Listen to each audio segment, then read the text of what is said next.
Hello everyone, we're back. So, without further ado, we've got a lot to talk about, so let's get into it.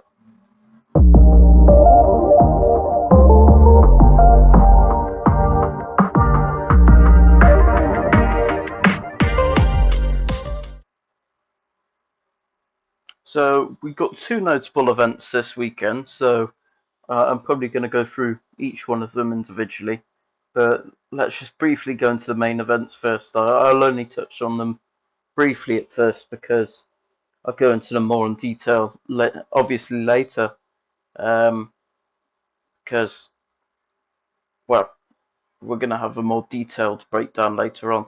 Um, but probably the main event that most people are going to be watching this weekend on the boxing um, is obviously Vergil Ortiz coming back and probably his first fight back after, well, he's had a long ride in terms of it's not an injury, but it was a disease or something like that that he had, wasn't it? Um, but super exciting fighter. I mean, obviously he has came back since that fight, since the injuries and stuff, but he's fought relatively low level opposition and people who were, used to be pretty good opposition in the division, but are both past the best in Frederick Lawson and Thomas Delorme. Of course, both of them ended up being finished in one, so we've not really seen what Ortiz is capable of since coming back after those, quite worrying times out, and eventually having to move up in weight and stuff. Um, and missed out a lot of time and some big fights in that time, especially, you know, all the times that the Stanionis fight had to be rescheduled and stuff. So he's got a couple of good wins. Most notably, probably the former champion Maurice Hooker um, and Mean Machine Kaviauskas. That was a good fight, really good fight. That one I remember watching.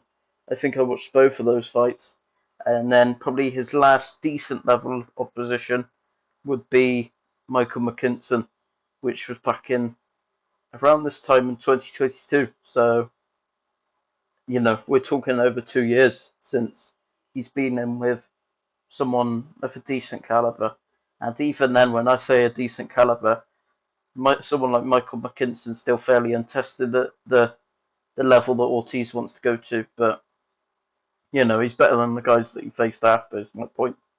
So, no, it's an interesting fight because obviously the guy he's up against, Sergey Bohachuk, yeah, Bohachuk, that's the one. Um, a lot of you will know he's coming off the win against Brian Mendoza, very good win, and basically just beat the crap out of Mendoza for 12 rounds, excuse my language, but that that's basically exactly what happened, and that was for the interim title, which I think he'll be defending in this fight. Let me check. Yeah, he's defending it in this fight against Ortiz, so he's kind of champion going into this fight, WBC interim. Um, of course, we'll know Brian Mendoza for being the guy that took Sebastian Fundora's undefeated record, and of course, Fundora's now unified champion at the weight. So this is quite a symbolic fight in some ways in that respect as well, because Bohachuk, you know, absolutely beat Mendoza senseless. I mean, Mendoza's got some kind of special radioactive stuff in his chin, to be honest. But um, not too many other things to say about Bohachuk's records. Of course, back in 2021, he suffered his only loss at the hands of Brandon Adams. Brandon Adams, pretty solid fighter. He's currently in a tournament for, I believe, I don't know if it's overtime boxing, but it's one of those kind of Friday night, Saturday night. Well, it's usually Friday night. The zone kind of things, and they're doing a super welterweight tournament there currently. So be interesting to see how he does there. But you know, um, that's the only blemish on this record, and he was winning that fight until then. But I mean, it's an interesting thing to look at. It's an interesting fight to watch. Brandon Adams does hold a fair bit of power in his hands, um, but it well, it makes it interesting, and it shows a sign of vulnerability. I mean, it's hard to look too much into something that happened, say, 3 years ago or so, but um, it's definitely a factor. So, yeah, like I said, I'll go more into the prediction of the fight later in the stream, and that's kind of the reason I chose to do a stream, because it's a lot more of a free reign in terms of, when you get to things and stuff. So, yeah, let's talk about the undercard of this card a bit, because before we go on to the other event, because I feel like by doing the undercard before going on to the next event, it's a bit better. So I don't know the order of these bouts because I'm reading it off BoxRec, to be honest. So sometimes it's not in the same order that it is on the actual broadcast, if you know what I mean. But Gabriela Fundora, Sebastian Fundora's sister, goes up against Daniela. I'm going to butcher this. Asenjo, from Chile, who has a record of, scroll up, 16-3-3, with 2 knockouts. So, I mean, that's kind of what you expect. I don't want to sound misogynistic, but those are kind of the records that a lot of these women have. So you don't really learn much from that. But well, I say that's the record a lot of these women have. I mean, if you look at Fedora, she's got 6 out of 13, so that's not too bad, to be honest. But Fundora, of course, brother of Sebastian Fundora, current 154 unified champion, and she is in her early 20s, and of course holds the IBF flyweight championship, and she's ranked number 2 in the weight. So she's coming off a TKO win against Christina Cruz. I remember watching that fight. I believe it might have been on the undercard of Giovanni Santillan versus Alexis Rocha. Oh no, it wasn't. Never mind. I apologise. It was on the undercard of Munguia vs Ryder, but I do remember watching it. So yeah, I mean it's a no frills undercard really, but you'd expect Fundora to get the job done in that one. I'd probably favour a decision, although yeah, no, Asenio's not been stopped before. But it looks like she's been pretty comfortably outpointed at times.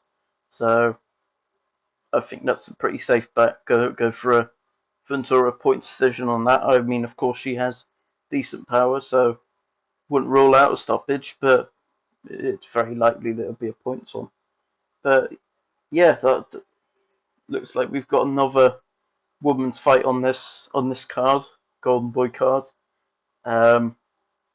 and it's, well, a female legend really, Cecilia Brakus against Maricela Cornejo, who I remember seeing fight Claressa Shields quite recently. But Brakus, 42 years old, still going strong. Of course, there's only 2 losses coming to Jessica McCaskill. Potentially quite debatable, at least one of those losses. But definitely up there in all-time female lists. Last time had a draw against Terry Harper over in England, so I remember watching that fight. I don't usually watch female fighters, in all honesty, but it was a fairly good fight. That's all to say about it, really. draw was probably fair in that fight. But Marichella Corneja, I'm expecting Bracus to get through her. 19-6 from Corneja. Looks like she's pulled up a couple of wins against fairly indescript fighters since losing Shields last year. There's not much to say about that. Shields loss. It was very dominant loss at the hands of Shields, but it did go the distance. But Shields isn't particularly known for being a puncher, so make what you will of that. Also has losses to Franchon Cruz Discern and Callie Reese. So a couple of fairly well-known female fighters she's lost to. A couple more less well-known ones as well on top of that, but I won't go into detail about some of those. But I think you're going to get what you see in this fight. I think it's going to be. Well, I'd be very surprised if it didn't go the distance. Cornejo's pretty tough. And obviously Bracus is aging, of course. Now this fight is actually for the WBC interim super welterweight one, so we've got two of the same belts on this card, but obviously one being male, one being female. So yeah, I'm going to go for Bracus on points. I expect it to be fairly wide points decision.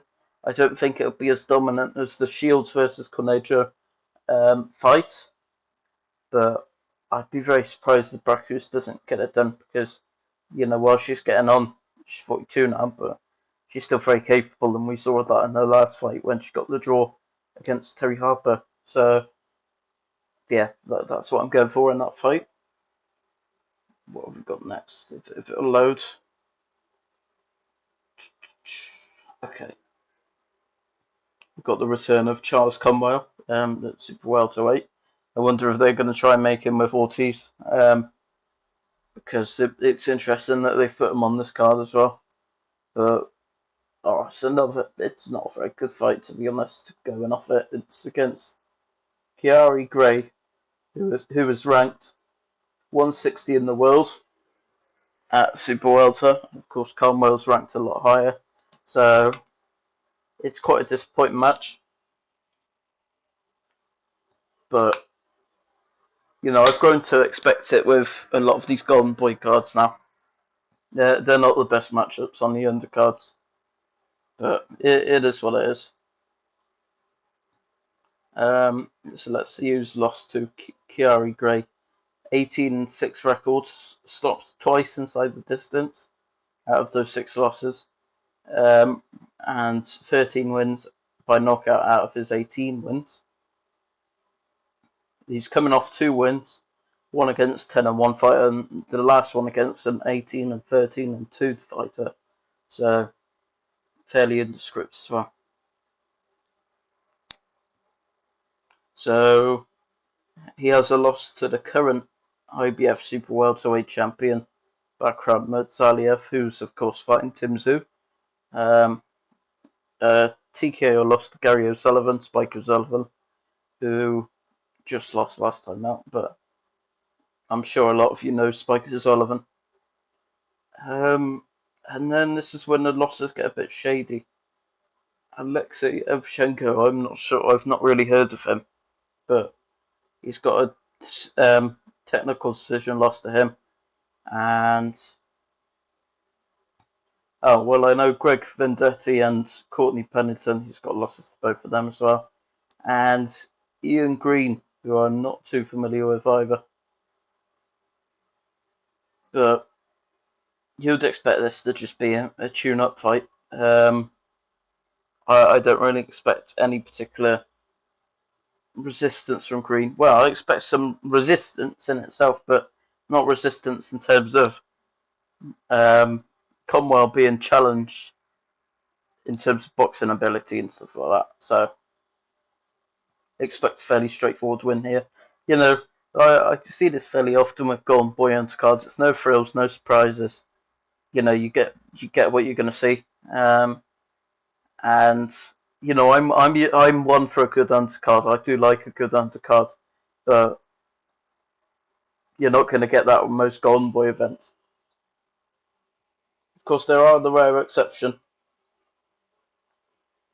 but they're usually pretty lackluster. Lots of mismatches on there, but Conwell Conwell's had a pretty disappointing few couple of years, to be honest. He was gaining a lot of momentum with some solid wins over undefeated guys, and then in the past few times just he failed to impress really. He looked all right against Gallimore, got a stoppage, and Gallimore's fairly good, but Gallimore's past it.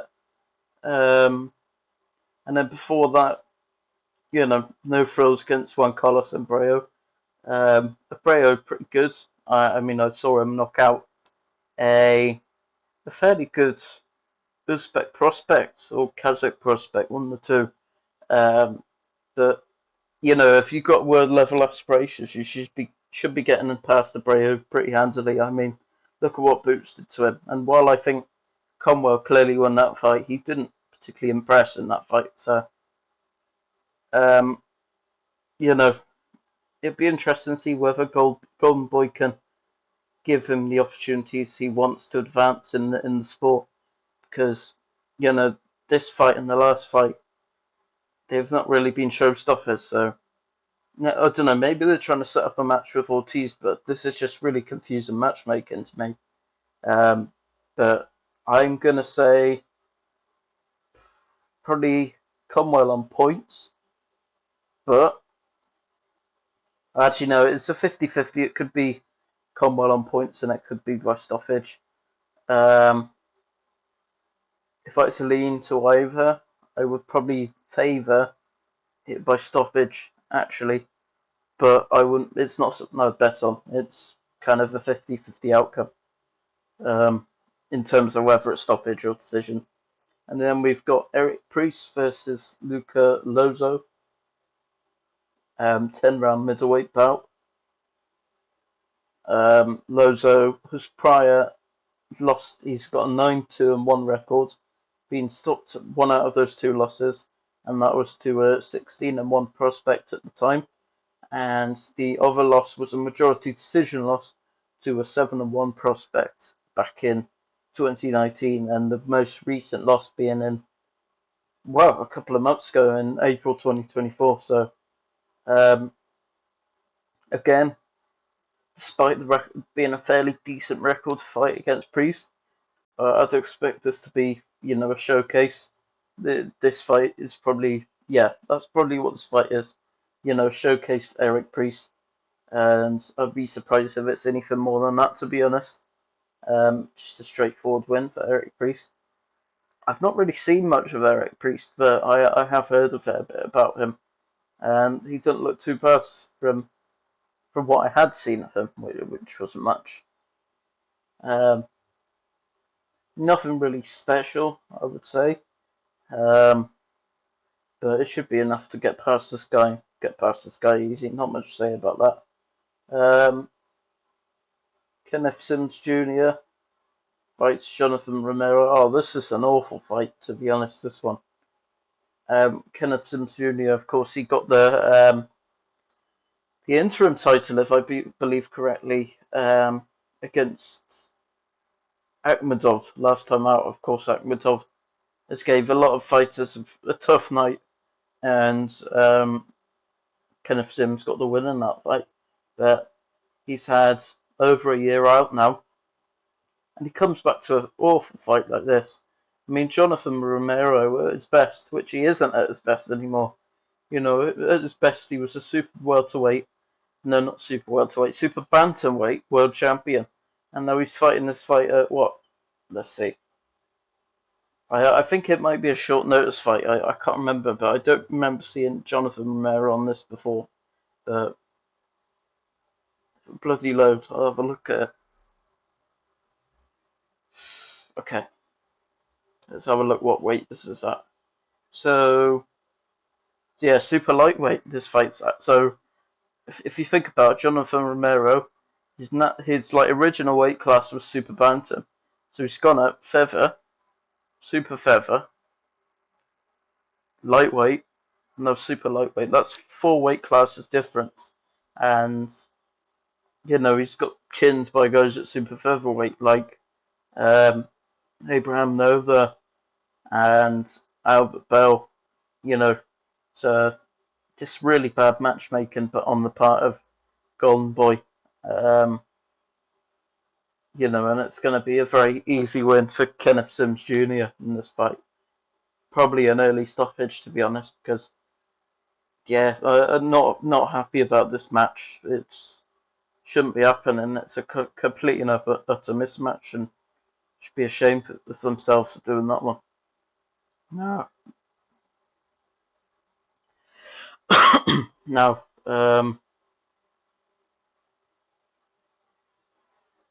Sorry, my phone's really slow. I'm just getting up some more undercards. Joel Iriarte. Now, I don't know whether it's worth discussing any of the rest of these because they're all pretty straightforward, seem like showcase fights. These, um, some of them against decent opponents, but I think they're fairly indescript. They don't really need talking about. So, yeah, let's go on to the other cards, and then after I've done the other card, I'll get to my predictions for both of the main events. So, of course, we got Luis Alberto Lopez versus Angelo Leo. I'll go into that fight in more detail at the end. I just want to get through the undercards first. Um, in the undercards, co-main event looks like it's Lindolfo Delgado versus Brian Flores. Lindolfo Delgado, 20-0. If I believe correctly, he was a former Olympian, so he's got that pedigree. Olympian for Mexico. I can't remember what year. I'd imagine 2016 Brazil. Yeah, 2016 Olympian. Um, he looks alright, to be fair to him. I've watched a couple of his fights. He's no frills, but he's a good pedigreed Olympian, and that's what you're going to get out of him. So he's ranked number 13 at super lightweight currently.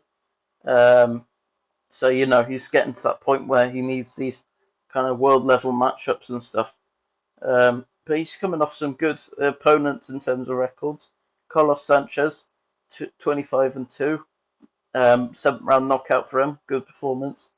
Luis Hernandez Ramos, 4th-round knockout, 23-3 opponent.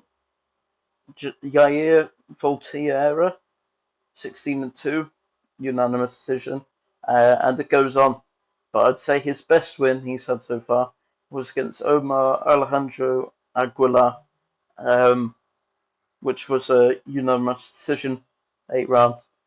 I remember that fight, and I believe they were hyping up Aguilar as kind of a good puncher. So there were kind of question marks around how Delgado was going to deal with him because a good Mexican puncher. He had almost all of his wins by knockout except for one. So that was a good win for him. Let's have a look. What else we got? These two, I'm not going to go into detail because they're solely like the ones on the Golden Boy card. These two are showcases. So we've got Vito Milnicki Jr., who I believe is in the second fight of his top rank contract. He's fighting Laszlo Toth. Milnicki 18-1-0, 32-8-2 for Laszlo Toth. Not much needs to be said about that. And then after that, we've got Arnold Kagai, who probably is best known for having given Stephen Fulton a tough night in this sole loss. He fights Belmar Preciado, 10 rounds at featherweight. Yeah, not much to say about this one either. Solely looks like a showcase fight. 21-1-1 for Arnold Kagai, and 22-7-1 for Belmar Preciado. Any other script ones? Yeah, so all of these just look like showcases, which I mean, neither of them are particularly big cards. I'd say, the bigger main. Well, so I'd say what the bigger main event is because Ortiz is probably the bigger draw than Venado Lopez, but obviously Lopez has got a belt, so that's to be decided. But yeah, not much to say about the other matchups, to be honest. They're all showcases and the remaining prospects. There's not really much to say about them. But yeah, let's go into the main event. So Luis Alberto Lopez, IBF featherweight champion. Um, what a run has he been on? Let's talk about his opponents. So let's go back to 2019. He beat Christian Baez. Oh, Christian Baez by fifth round TKO. So yeah, let's just go through his opponent records. So 18-0, 23-1, 1, 19-12. Okay, forget about that. 20-0, 21-0 3, 19-3-0, 20-10-0. So those are basic stay busy ones. But then 31-1-1, 18-1-0, 23-3-0, 25-3-1. So he's fought, pretty good opposition, and he is going into his fourth defense as a champion. So I mean, if we look at the other champions at the weight, Boxrec has him as number 2. Uh, but yeah, my voice is going a lot today. It's awful.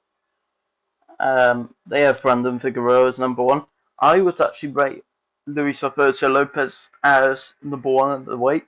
I can see the reasons for having Figueroa as number 1, but I would personally rate Alberto Lopez as the number 2. But that said, probably none of the champs have really distinguished themselves as being the top guy at the moment because no one's unified or anything yet. But I would say he has the best wins out of all the champions, in all honesty. So let's talk about him. So his best wins were probably Josh Warrington when he won the bout over in England. I believe that was a matchroom show, that. And then he fought Michael Conlan. Um, brutal knockout in that fight. Big uppercut, I believe, correctly. That was also I believe that was in Northern Ireland. So, he's got a reputation as a road warrior, Luis Alberto Lopez. And at a prior time, he came over to the UK to fight Isaac Lowe. So, yeah, he's got that reputation. And then had a great fight against Joaquin Gonzalez, but clearly won that fight. Joaquin Gonzalez is that guy that, always gives the champions a good fight, but never reaches that level, was never able to win the belt. And, that's what he is, but he's always in good fights with the champions, so not much to look into with that. And then last time out, he fought Ray Abbey, who he beat by an 8th round stoppage. That was a pretty brutal beatdown on his behalf, which was pretty impressive, to be honest, because last time out, Ray Abe beats Kiko Martinez, if I believe, and did that fairly handily. And of course, Kiko Martinez is a handful for was a handful for a lot of guys at that weight, of course. So, yeah, good win. And now, of course, he fights Angelo Leo, who I've had the privilege to watch a couple of times. Angelo Leo, he's been on Pro Box the past couple of times against Nicholas Polanco, Mike Planier, and Eduardo Baez. So fairly good kind of. I don't know what you call them. They're not French contenders, but solid guys at the weight, gatekeepers maybe to world level. But of course, he's at featherweight now. He was a champion at super bantamweight. Of course, lost his title to Stephen Fulton. Um, so I guess seeing if he can win a belt at the second weight. But I expect a great fight out of this. I'd be surprised if it isn't a great fight, just because of these guys' styles. While Leo probably is a bit more of a bit more of a measured one, measured fighter. He's still very front foot, offense oriented, and if he has the right opponent, he's going to get into a good scrap. Um, so, and of course, Lopez is happy to oblige. Um, I do like watching Lopez. He's got very unorthodox style. The way that he throws his punches, he does a lot wrong, but he does so much wrong that it almost becomes right, if you know what I mean. But I give a lot of credit to Leo, who definitely deserves his shot. Um, and he's a guy I like watching. But I'm going to go with Luis Alberto Lopez on points. I think, I think he will win the first few rounds fairly handily, and then it will get more competitive later on in the fight. But I don't think Leo will do enough to win. I can see it being fairly close on the cards, or I can see it being wide because his style is can be quite hard to judge sometimes. We saw some fairly fluctuating cards when his fights have gone to the distance. But I expect Luis Alberto Lopez to get this one done on points in a great fight, I imagine. But who else have we got? So, oh yeah, of course. It's Vergil Ortiz versus Bohachuk. Now, this is a fight a lot of people are getting hyped about, and I can understand why they're getting hyped about it because, like we're saying, it's been a while since Ortiz has really been with anyone of substance. So, and I do agree with them that Bohachuk is someone of substance, and Bohachuk that has decent power, but I see this fight going one way, and that's an Ortiz stoppage, probably a TKO. Um, maybe it could be interesting for the first couple of rounds, but as we've seen, it's very hard to keep someone off like a Vergil Ortiz, and I would be very surprised if Bohachuk can do it. That said, they have very similar knockout records, so it could be exciting. We could see some back and forth, but I think they've got different kinds of power. So Bohachuk, I mean, he's got 23 knockouts out of his 24 wins, so it's not like he can't crack over. But you know, Ortiz, that man has crazy power, and I love watching him fight because of it. Because it's rare his fights are boring because he's got that power. I mean, look at the Mean Machine one, Kaviauskas. That was an amazing fight. So I try not to miss a Vergil Ortiz fight, but I don't know if I'll be staying up to this one because of the undercard, but I expect it to be a good one. But yeah, no, I only see it going one way to be honest, and that is the stoppage from Vergil Ortiz. I don't now when do I think it'll be stopped? Probably around the mid to later stages. We're talking about like 7, 8 rounds, maybe 8, 9 rounds. If I had to put my life on a round or something like that, put a bet on a round, it would be Vergil Ortiz TKO referee stoppage in round number 8. So you heard it here first. But I hope you enjoyed the stream. I know it's probably this format isn't gonna get as many views and stuff as doing the separate videos would, but that's not really my aim. I just like having this channel to, as the channel says, just talk about boxing and talk about what I enjoy. So that's the main aim, and I hope you've enjoyed the show. Thanks for everyone for tuning in. I've just realised I haven't been able to see the chat because I've not been logged in, which is pretty annoying. But I appreciate anyone that's tuned in and watched. And yeah, peace out. Let me know what you think on the fights. I've got some pretty clear winners in my eyes for these fights, but I usually do, to be honest, and I'm proving wrong a lot. So yeah, let me know what you think. Thanks for tuning in.